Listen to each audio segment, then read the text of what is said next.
look who's here right on time. How you doing tonight, Kathy? How come my headphones sound so... Hang on.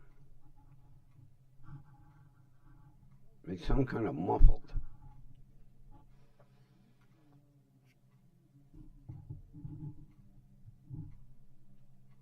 Sometimes when I put the microphone away, the plug, I don't understand how a stereo plug can go and cut one ear completely dead. Don't touch anymore. There. Where's links for... Although Lynx fur is probably sitting right now in a 55-gallon vat of Naropaway, because he went bowling and he said something about his hip went out or his hip is bad or something. Yay, there he is, Lynx fur himself. Oh, getting started on a new quilt. Oh, you're going to have to show me the completed project. All right, let's get rolling here.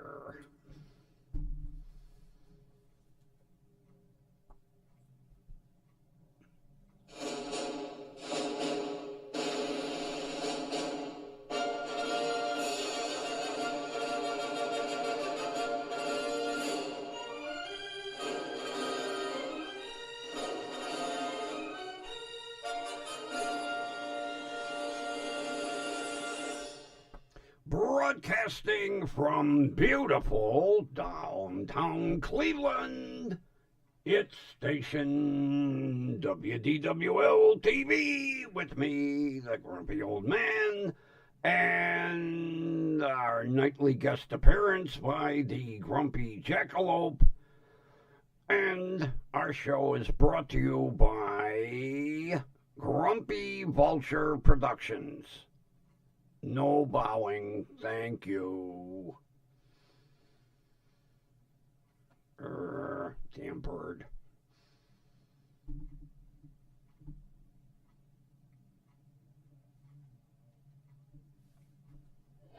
But out of that, a new holiday was born.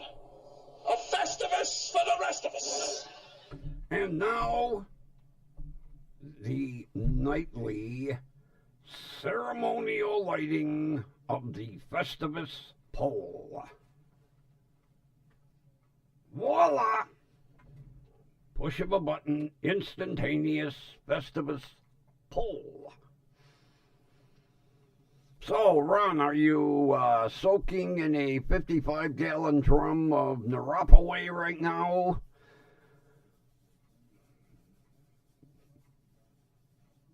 You know, you're getting old, buddy. You jumped into this bowling a little fast. You should have started very slow, you know, not instantaneous leak. I'm trying a new light tonight. I don't know if I'm going to keep using it. It's supposed to take the shadows away. I'm not used to such bright light.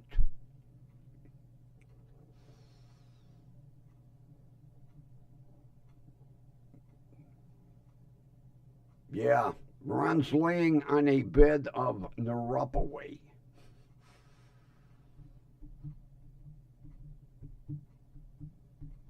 Like I said, Ron, you're using muscles and joints you haven't used like this in years. So,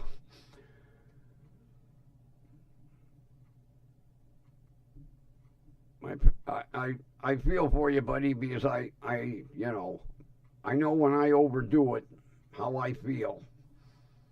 That's why I try not to overdo it.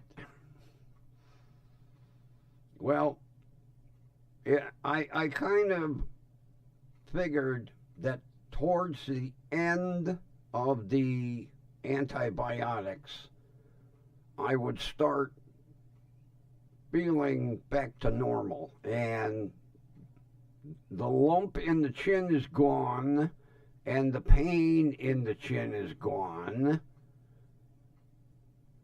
I still have a tad of, we'll say, discomfort in the gum, but I still have 5 or 6 more horse capsules. Oh my God, the suckers are huge.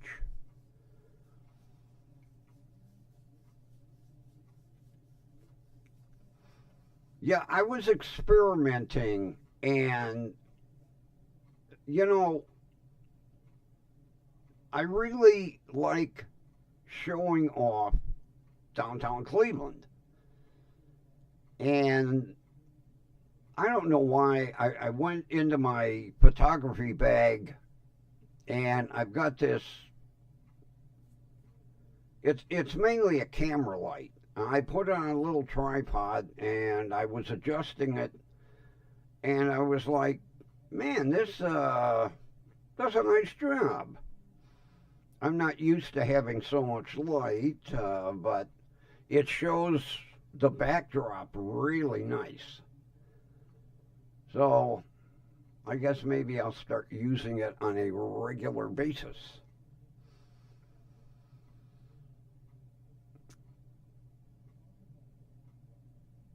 I had an interesting, well, it didn't happen to me, interesting situation. I called Amazon this morning and I said, hey, that camera don't work for shit. And the guy says, well, do you want to return it for a refund or maybe try another camera? I said, well, I really want a backup zoom camera. I'll try another one. So he says, we're going to email you a QR code. Where do you want to return it? I said, well, what are my choices? He said, well, the UPS store. I said, nope, I'm not driving to Lakewood. Nope, nope, nope, nope, nope, nope. Giant Eagle. Well, there's no Giant Eagle Amazon return center around me. So I said, Gigantic Eaglet's out. He said, how about Staples? I said, well, usually they're a pain in the ass when it comes to return items. He goes, no, no, no. He said, we revamped our Amazon system with Staples. It'll be a walk in the park, he put it. All right, what do I need to do? He said, take your cell phone and the QR code, and then just, when you get to the clerk, pull up the QR code. That's all you need. You don't have to wrap the package, nothing. I said, okay. So I'm on my way down to Staples, and Staples is on off of Berea Road, and it's got some twists and turns. So I just got onto Berea Road off of Triscuit, and this guy in this red Toyota, blows past me. Now, mind you, we got winds that are enough to blow the sunroof off my car, and it was a little slick. This guy goes past me like, there's no tomorrow. As I come up to Berea and Lakewood Heights Boulevard, I see the guy do a 360 spin and then right into a telephone pole. Well, there was black ice, and he nailed it. And boy, did he nail it. So I stopped, a bunch of people stopped. This woman, she was an ICU nurse. She called 911 right away. She went over. He whacked his head on the windshield, and she had her daughter bring the first aid kit out of the car, and she was bandaging his head. I was like, well, no need for me to stick around. So I get down to Staples, and when you walk in the door, now, they've redone the whole store. I didn't even recognize the place. You walk in the door, and there's these big orange circles on the floor.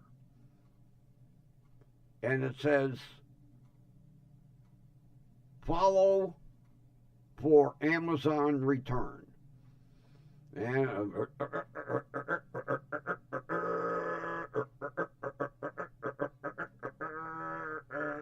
get up to the register, and the girl said, you have a return? I said, yeah, this worthless camera. She takes the camera, she puts it in a bag. She says, you have a return code? Pull out my cell phone. She blip. Next thing you know, the printer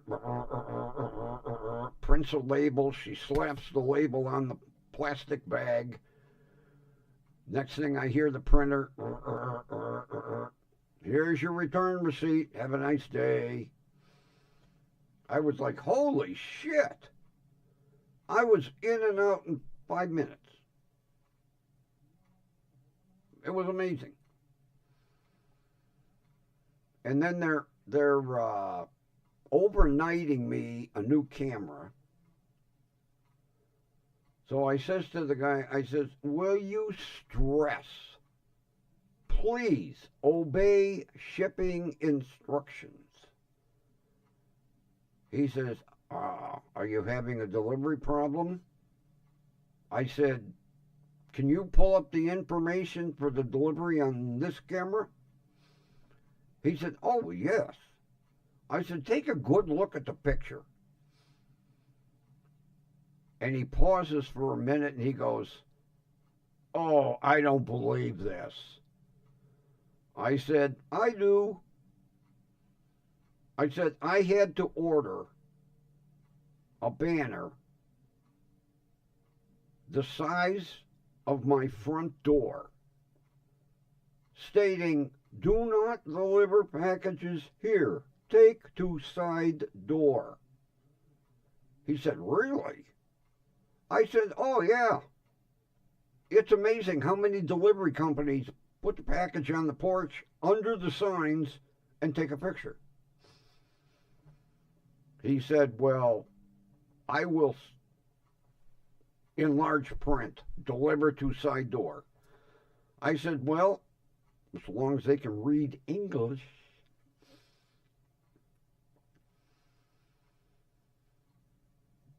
Yeah, he says to me, you really ordered a banner for your front door? I said, yes. I said, if the wind dies down, maybe I'll put the banner up. But I said, right now it's about ready to take the house off the foundation. Oh, was it windy this morning? Holy shit. I'm in a brick house and the house was shaking. So I leave Staples and I head to Mark's because I had to get a few things. So I pull in and I park. And just as I'm getting out of the car, this beautiful vintage Rolls Royce pulls up next to me. And this little old lady gets out. And I should quit saying little old lady because she's only Oh, God. She was only 3 years older than me. So she gets out, and I said, what an absolutely gorgeous automobile. Now, this was a Rolls Royce Silver Shadow, and it was a two-tone silver and like a dark olive, but the color combination worked. And I could see as she was getting out, she had like a medium dark green leather interior to match. But this car, oh my God. So I says to her, I says, excuse me, are you going into Mark's? She said, oh, yes. I said, can we talk about that car in the store? She goes, you can ask any question you want except, am I selling it? I said, I couldn't afford it anyway. So I asked her what year it was. And she said it was a 1980. I knew it was that vintage. So I said, how many miles? She said, just turned 150,000. I said, in 1980 with only 150,000 miles? She says, well, most of the time, when I was working, I would take public transportation to work.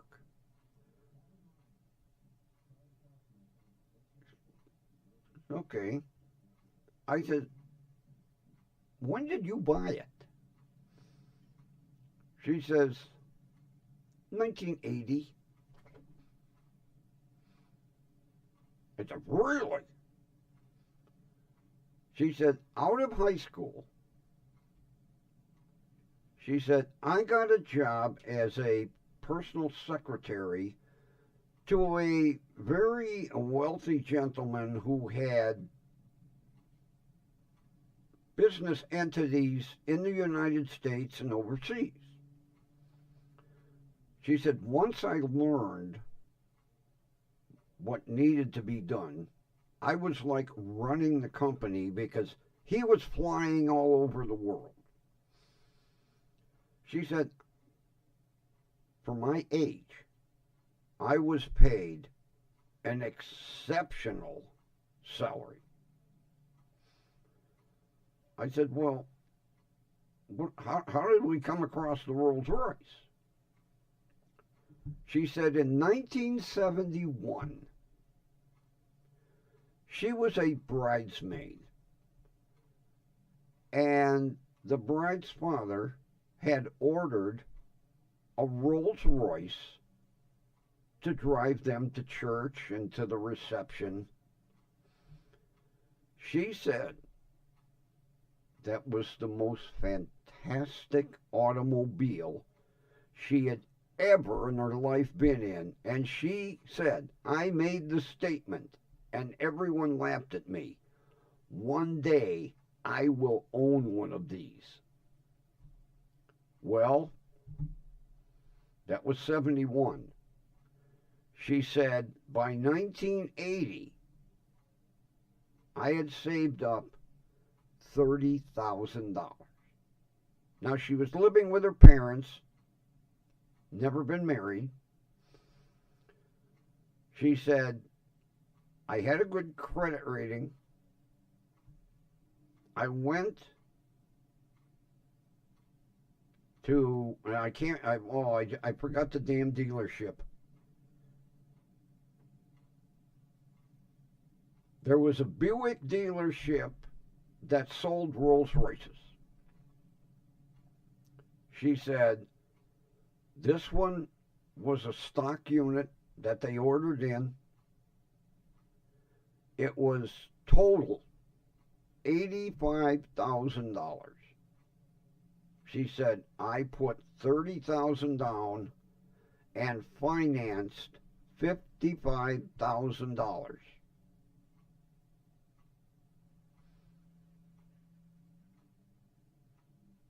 Now, in 1980, she would have been, let's see, she said she was born in 48.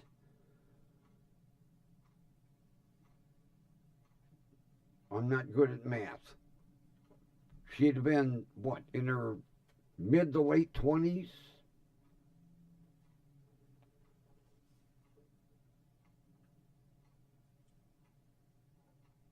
All right. I have to use a calculator because I'm not good at math. Math was one of my worst subjects. All right, she was 32 years old. Single, living in their, but she said, my parents charged me rent. I didn't get a free ride. So she buys this Rolls Royce.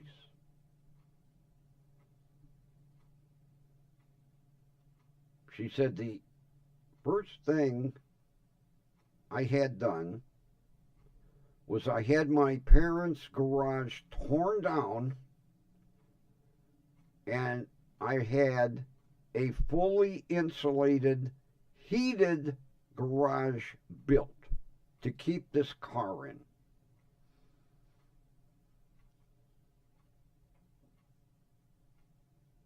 Another reason why it looks like brand frickin' new.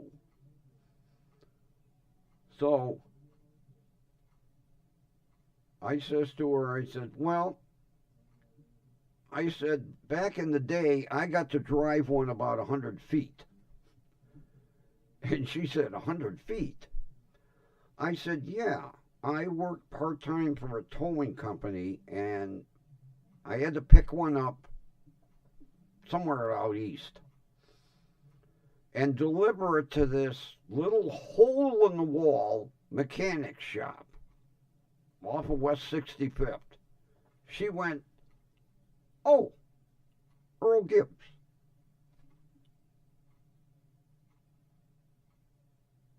I said, you know Earl Gibbs?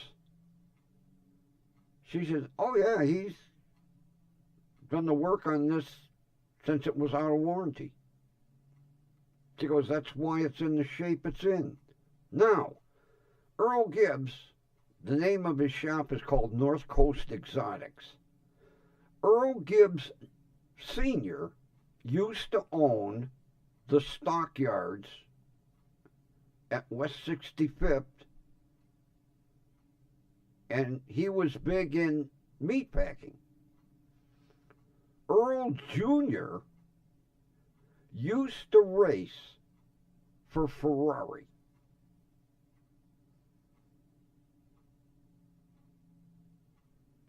When his racing career ended, he went to school to work on Ferraris, Lamborghinis, Maseratis, Jaguars, Land Rovers, and he opened this little hole-in-the-wall shop.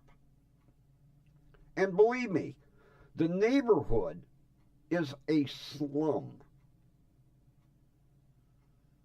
And it's amazing to drive down West 68th off of Clark and see Ferraris, Lamborghinis, Maseratis, Rolls Royces parked on the street. Because his shop is so small, he can't get all the cars in.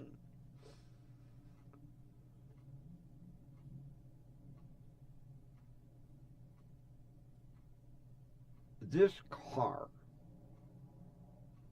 because when I came out of Mark, she was still shopping. When I came, I walked around, I did a 360, and I'm staring in the windows. This thing looks like it just got shipped over from England. But for a girl in a wedding in 1971, who was what, in her early 20s, to make a statement, one day I will own one of these, and then to turn around and buy one. And I says to her, I says, what's it doing out in this shitty weather today? She says, well, I haven't driven it in a couple of weeks. I needed to go to Mark's.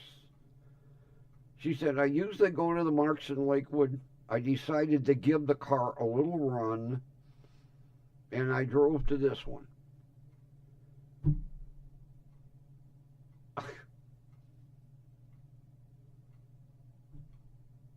Not to mention, during all this time, she was taking night courses at college. So she could get, I didn't ask her what degree,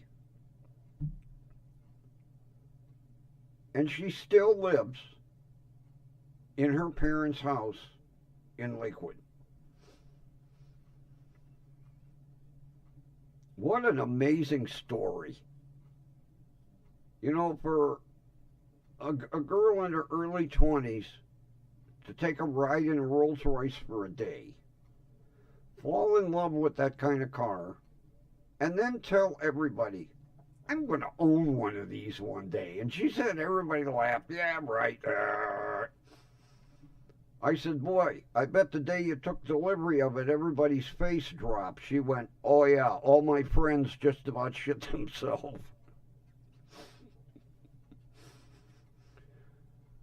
I said, do you get the typical joke? She goes, oh yeah.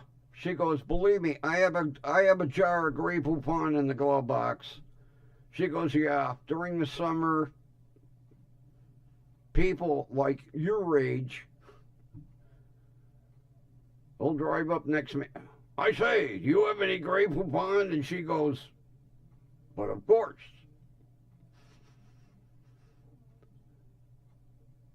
Cute little old lady. I shouldn't say little old. God, she's only 3 years older than me. But what a story. What an absolute story. Like she said, I was living at home, but my parents charged me rent. I didn't live at home for free. And she said, I had to do chores around the house. I had to cook. It wasn't a free ride just because I lived at home. But she said, I saved every penny I could.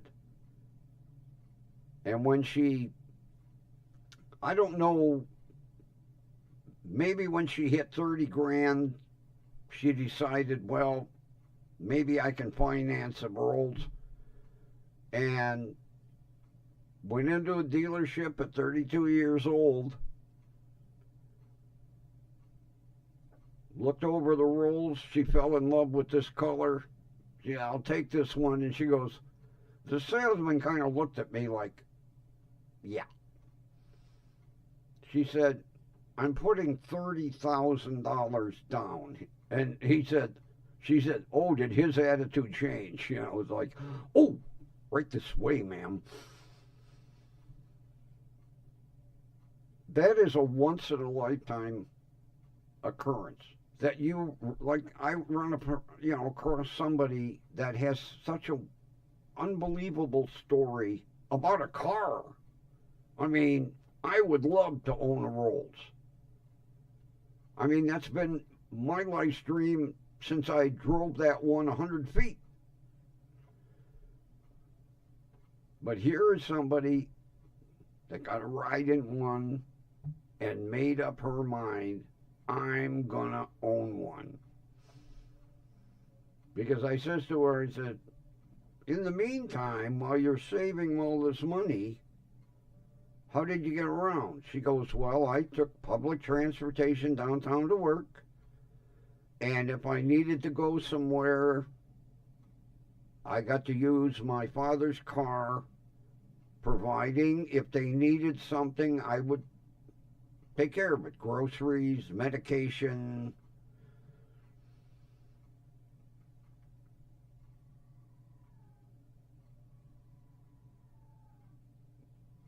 But, you know, the amazing thing is, you put 30 grand down on a Rolls. Then you have a custom garage built to keep it in. Insulated, heated.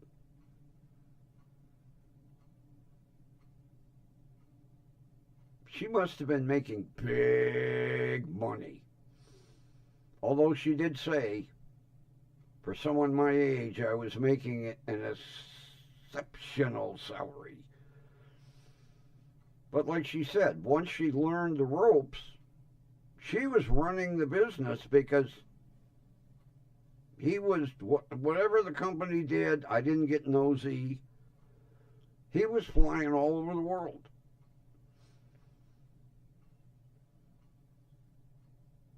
I would have, you think of things afterwards. I would like to ask her, how did you come across this job? Was it an ad in the paper or word of mouth or? Absolutely amazing. And what a beautiful car. A Rolls Royce Silver Shadow. Absolutely gorgeous. Not to mention the green interior. It was kind of like a medium green. It wasn't gaudy. It matched with the outside paint. And when I walked around it, there wasn't a chip, nick, scratch. It surprised me that she parked it next to, that close. If it had been mine, I'd have parked it down to the other end of the parking lot where there were no cars. But I was just getting ready to get out of the car, I grabbed the grab handle and I just happened to look over and I went, because you recognize that roof line.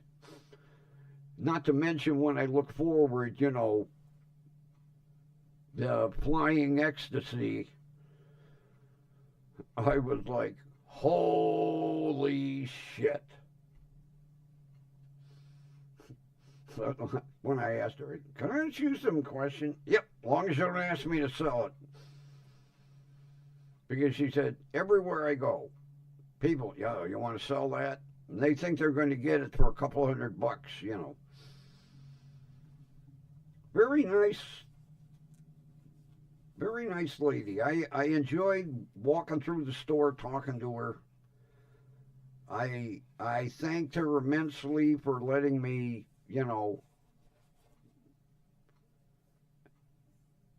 get all the questions out that I wanted to ask. And then, like you say, I get in the car. I'm thinking, how'd she get this job, I wanted to ask her, how much were you getting paid? But like she said, I didn't go extravagant. I wore, matter of fact, she told me Kmart clothes. Bought her clothes at Kmart. Didn't spend extravagantly. Saved. And put herself through college. Although she said it took her like 5 years. But I give her a lot of credit. Boy, there was somebody that made up their mind. I'm buying one of them cars.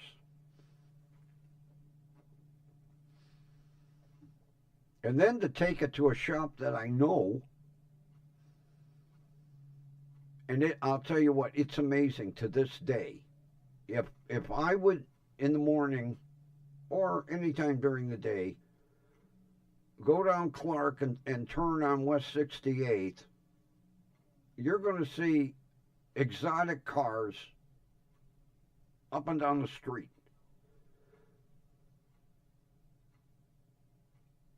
And when I was towing, and I would drop, a Lamborghini or a Maserati, I asked Earl,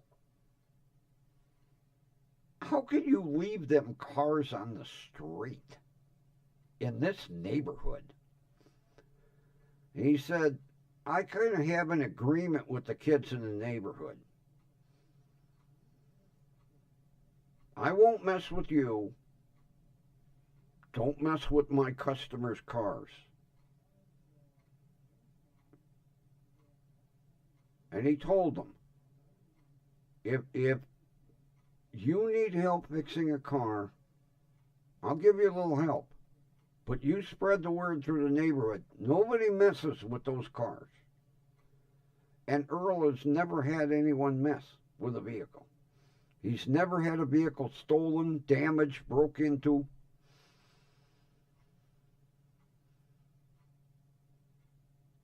But his father used to own Earl C. Gibbs meat packing, right at the corner of 65th and I can't remember that little side street. It used to be a big, huge stockyard down there in the day. Now the location where his stockyard used to be is McMahon's Auto Wrecking. It's a big wrecking yard now. Because I've been down there, that's where I used to where I used to strip old Cleveland police cars.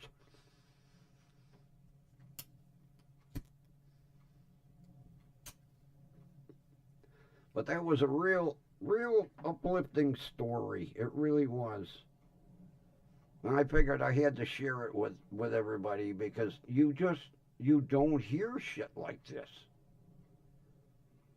I mean, I could see a girl say, oh, I want that Mustang, or I want that Camaro, or, back in the day, I want that Charger. She wanted a Rolls.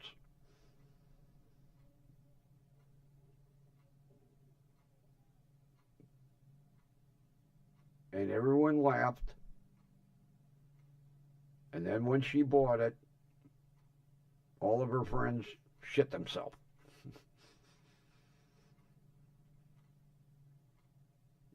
I could just see her pulling into one of the girls' driveway, They come out of the house and go, what are you doing with that? I own it. I told you I was going to buy one.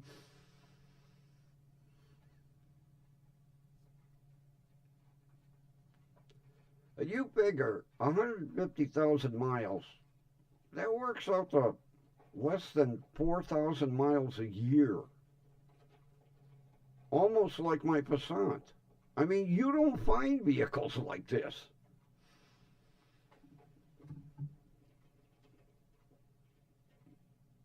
That explains why it's a cream puff.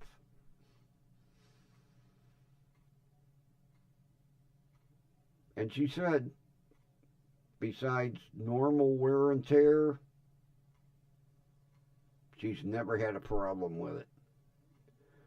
Which is a testimonial to a hand-built automobile.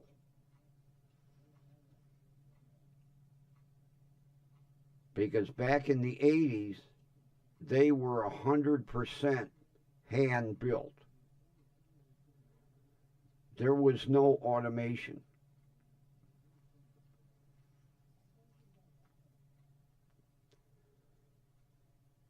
Because I remember back, as a matter of fact, at a different Rolls-Royce dealer, my uncle was a Rolls-Royce factory-trained mechanic. He spent 6 or 8 months learning Rolls-Royces from bumper to bumper. And he said, this is not back in the day, this is not now. It would be nothing for a guy to spend a week working on one door so it closed perfect. because Rolls-Royce doors make a certain thunk when they close. And he said it would be nothing for a guy to close the door, make a little tiny adjustment on a bolt here. Thunk. Nope. Make a little adjustment here. Thunk. Nope. Not like today. I mean, a lot of the car is hand built, but the bodies come in, they're, robotic welded, the engines are, but like the interiors, that's still all done by hand. They make everything. And then, like, when the dashboard goes in, it's all hand fit. But today's Rolls Royces are not like what they were back in the day. When they said handcrafted from a big piece of flat sheet metal to a car that rolled off the assembly line, everything was done by hand.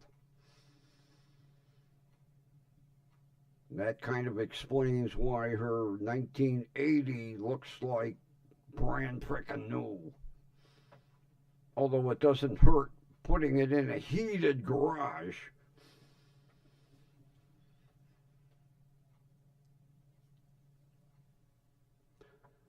Kind of a heartwarming story.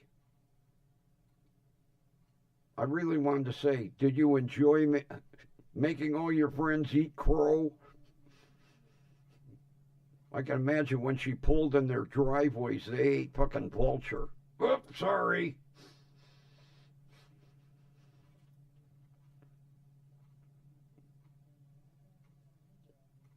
And she was I'll tell you what, very pleasant to talk with. I got what I needed to get, and she wasn't done shopping. I would have liked to have talked more. I thanked her a couple of times for telling me that story. And then, even though it was cold and windy, I left drool, I think, on every fender.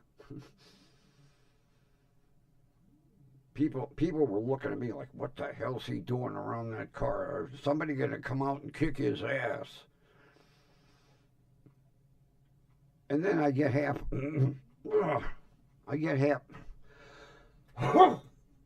God damn it. Pardon me a minute.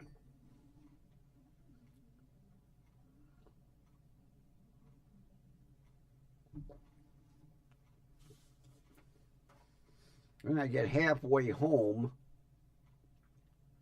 and I'm like, I didn't take no pictures. And I'm carrying a camera in my pocket. I still can't get used to. And like I say, I've had smartphones from day one, camera phones. I still cannot get used to the idea of reaching in my pocket and pulling out my cell phone and taking a picture.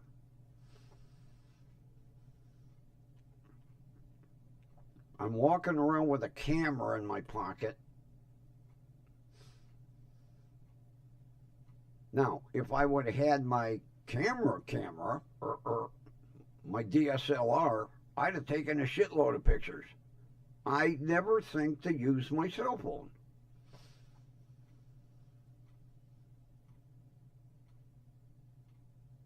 And God, some people, they take 300 pictures a day. Like my buddy's daughter. This is what I had for lunch. Posted on Instant Graham Cracker and Tick and...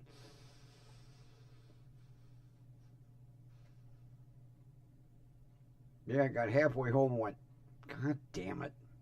And I'm thinking, if I turn around, is she still going to be there? And I was like, Dumbass. Carrying a camera around with you and you don't think to use it. But I did notice, as a matter of fact, I made the comment to the girl at Staples. I said, I worked in this store 25 years ago, part-time. And she looked at me like, what? I said, yeah, 25 years ago, I worked in this store, and I said, it don't look anything like it did 25 years ago.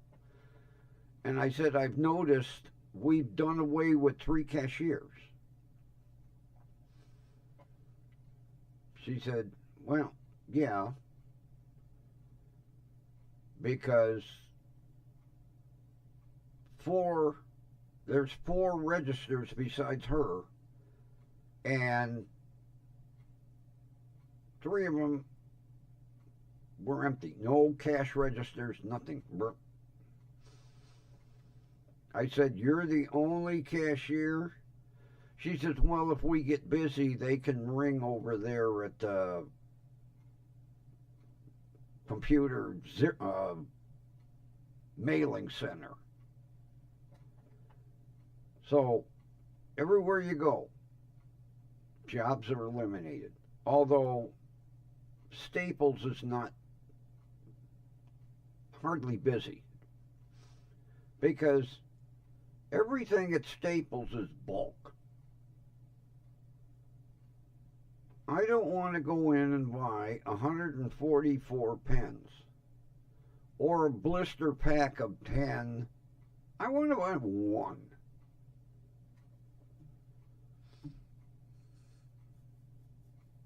That's like, I love these, what are they called? Lee pen.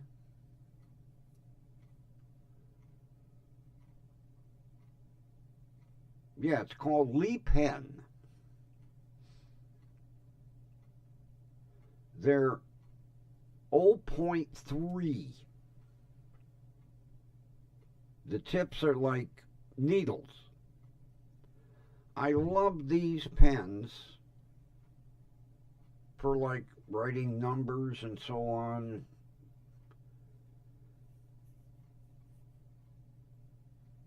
Staples don't even carry them. The only place that carries these is Michael's. And Michael's gets $6 a pen. $6 a pen.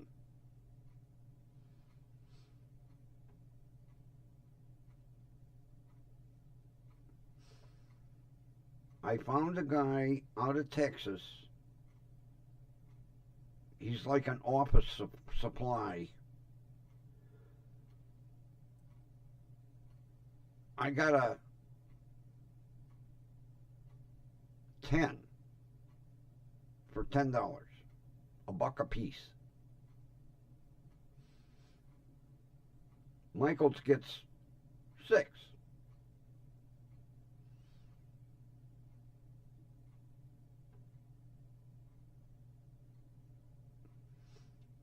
So, I have my greenies because I like green.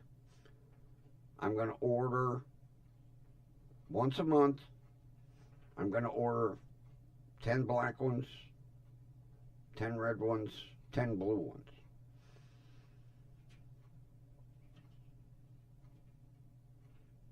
Lee pen.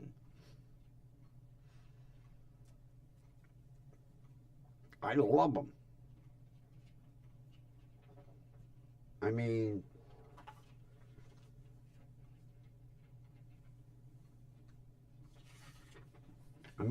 look how fine.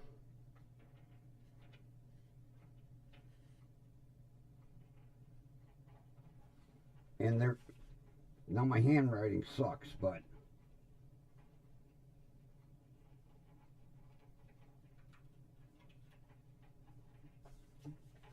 I can write, and I can write smaller than that because I have a ledger that I keep all my eBay purchases, and I write my tracking numbers in that. These are outstanding. But I'm not going to walk into Michael's and pay $6. And Staples don't even carry them.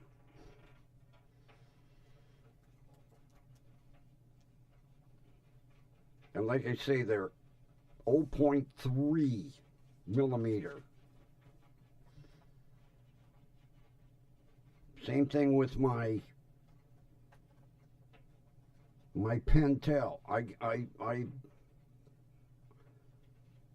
This is an 03 Pentel lead pencil.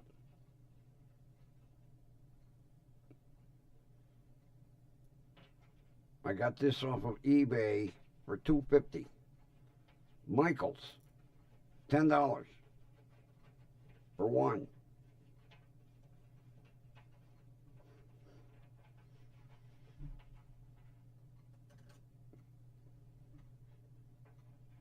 But see, like, you know, I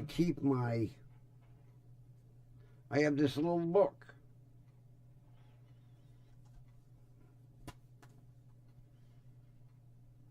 And I write all my eBay purchases, and then when they get delivered, I X them out.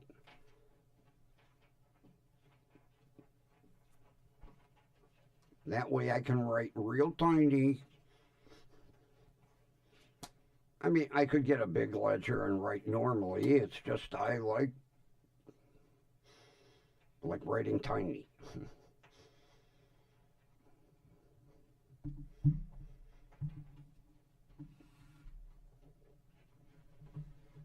Come on. Oh, I got my hint again today. I got another notepad from St. Jude. They're looking for my yearly donation. They send you notepads and address labels. And if you don't want to donate, you don't have to donate. I get them. Matter of fact, they send them twice a year. A small sheet of return address labels and a notepad. And twice a year I send them $20. That is that and Tales of the City, TAILS,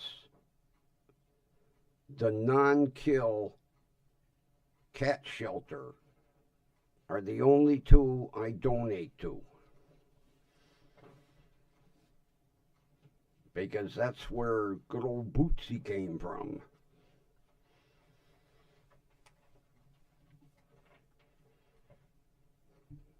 Fat ass. Well, now he's gotten to the point. He don't lay lengthwise.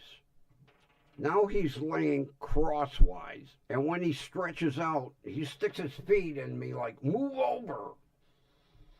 He started this shit the other night. Crawls up in bed. He'll give me my Then he turns sideways. And he must stretch 10 times a night. I'm like, hey, you got your feet in my ribs. But that's where he came from. And they are a non-kill shelter. They will keep a cat. As a matter of fact, they had this kitten, and it's got the ugliest fur on earth. And nobody took it. Nobody wanted I called it grungy fur. And every now and then they show a picture. He's like 5 years old now, and still nobody will take him. grungy fur.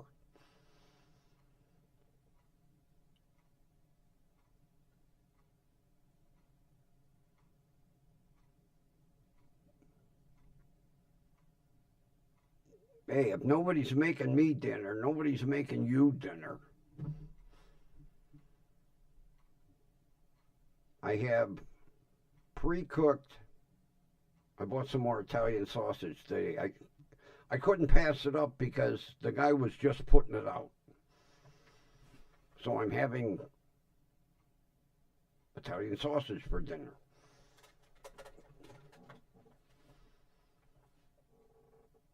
And I got some pretty good education on pop. Like Dad's root beer.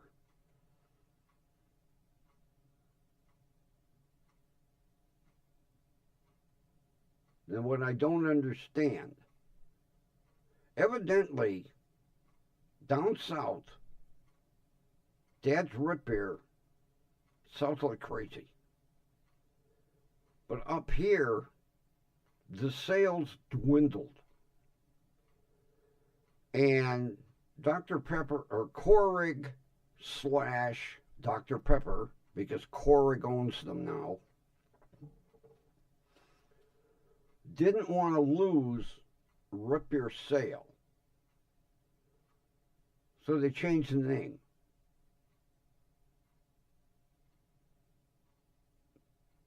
Mug. M-U-G-G. Yeah, the rep and I had a little conversation. I hit it lucky today. I walked down the aisle to get some pop, and they were doing a reset, and it was all Dr. Pepper products. And this guy's standing there with his iPad, and I asked him, I said, you can buy Dad's down south. Why can't we buy Dad's root beer right here in Ohio? And he pointed and he went, you can. And I'm looking at the rack going, there ain't no Dad's root beer over there. He said, mug. It's bottled in the same plant. Some go out with Dad's, some go out with mug. He said, it's the same root beer. I said, well, we'll see. And then he explained why Verner's tastes like shit. Because they were losing sales because people were bitching because it's such a strong ginger ale. So they diluted the goddamn ginger syrup. And I says to him, I said, and 2-liter bottles go flat really quick. He said, yeah. He said, different machinery, everything cheaper. I said, you mean to tell me they're putting less carbonation? And he said, yep. Some bean counter was like, well, you know, if we only put half the carbonation in, we can carbonate 200% more bottles of pop at a cheaper cost.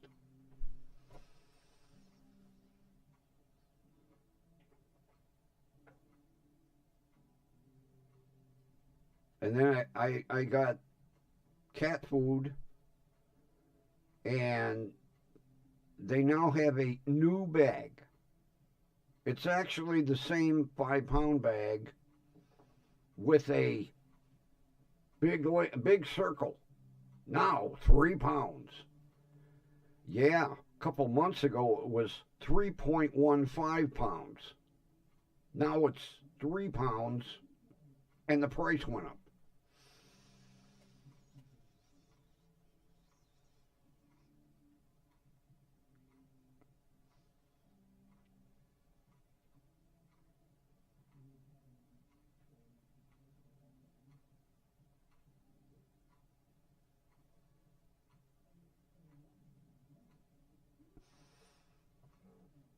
Oh yeah, Kathy. Like I say, my grandfather drank that, and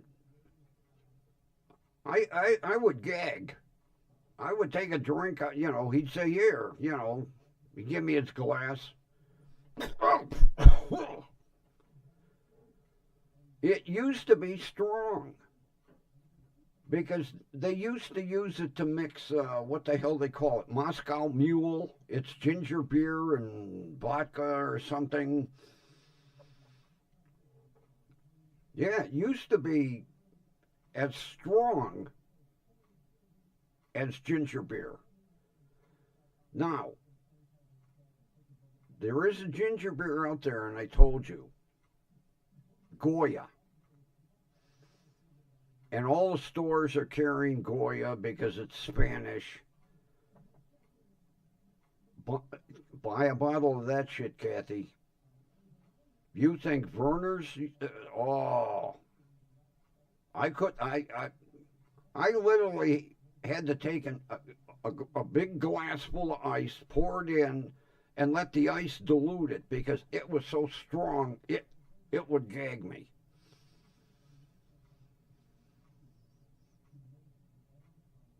Because I used to buy, oh, I can't remember the name. It was a 4-pack of ginger beer. No, it wasn't a 4-pack. Dollar Tree used to carry ginger beer, and they couldn't get it anymore. And it was strong, but it didn't have that nasty bite. Try drinking Goya.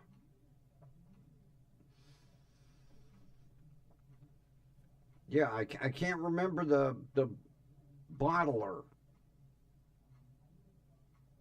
because Dollar Tree used to have ginger beer all the time. Because as a matter of fact, I would tell the girl, order me a case because it would sell so fast. And then one day she goes, we can't get it no more.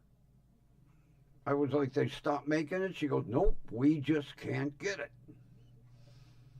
Although COVID screwed a lot of that shit up.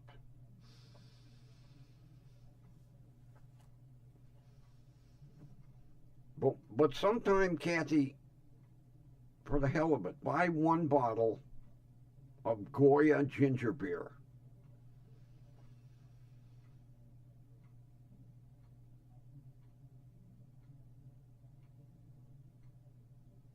You'll end up cutting it, believe me.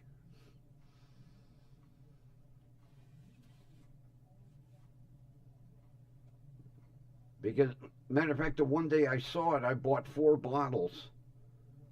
I couldn't drink the other 3. I gave them away. I can't remember who I gave them to. I was like, oh man, this. Oh.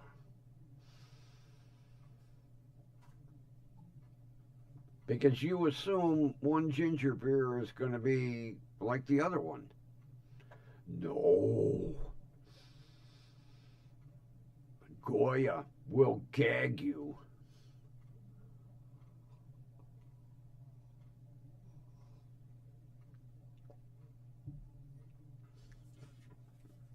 Boy, I got to get my ass working here. I got to bring that TV in here.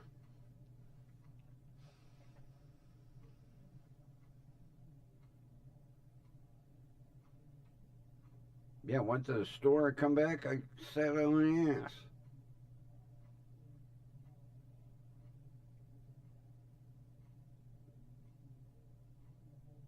I think I can. I don't think I have it bolted to the stand. I think it's just hanging there, so I should be able to just lift the TV off, bring the stand in here, and put the TV on the stand,